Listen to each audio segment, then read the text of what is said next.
ISO 14001, ISO's well-known standard for environmental management systems, was first launched in 1996.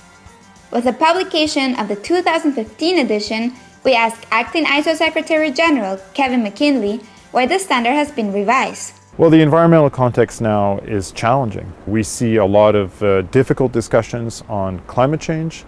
We see a lot of challenges for organizations to meet expectations of policymakers related to water utilization, related to energy usage. These are big challenges that are reflected as well in the views of their stakeholders, of shareholders. The expectation that organizations will steward the environment and perform according to what they believe is appropriate in a modern organization. So these types of changes were very much taken into consideration by the committee that developed the new 14001. So Kevin, why is the standard so important? It's a tool. It's a tool that supports advancement and supports continual improvement. The standard itself has gained recognition through use in organizations as a self-improvement tool. It's also gained prominence through third-party recognition, through certification, where we have now more than 300,000 certificates for 14001 globally, a sign of its impact and a sign of its uptake in many, many countries. Now, for users of the standard, what are the main benefits? The 14001 standard will be a way for organizations to help meet their legal requirements. That's certainly very important. And to also go beyond and to take measures that are in keeping with the expectations of their stakeholders, of their shareholders. It's also an organized way to get employees engaged on meeting environmental commitments. Finally, it also is a competitive advantage. The use of ISO 14001 is something that can be used as a distinguisher from other organizations, and even in many cases provide some financial advantage for the organization, realizing certain efficiencies and improved performance. And Kevin, who is behind this standard?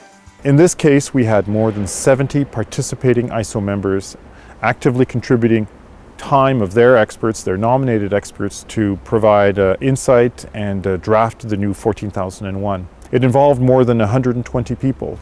Now let's talk to Anne-Marie Juarez, one of the 120 experts involved and chair of the ISO subcommittee responsible. Anne-Marie, can you tell us what are the main changes? So the new version of ISO 14001 has 7 specific changes. There are others as well, and these are just the 7, perhaps the most common one to talk about.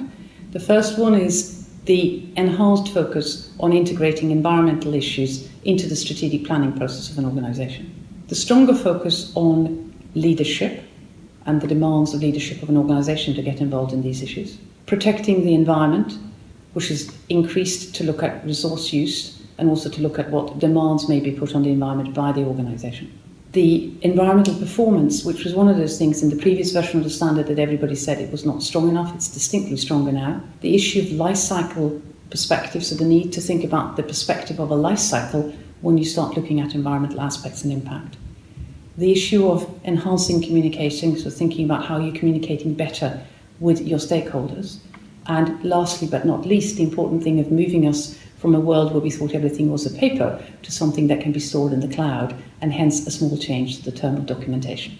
And what are you hoping for the future of ISO 14001? But what am I looking for in the next 20 years? I'm hoping the standard will become the tool of choice for businesses to help them manage environmental issues in their strategic thinking, action and plans. From September 2015, there will be a 3-year transition period for certified organizations.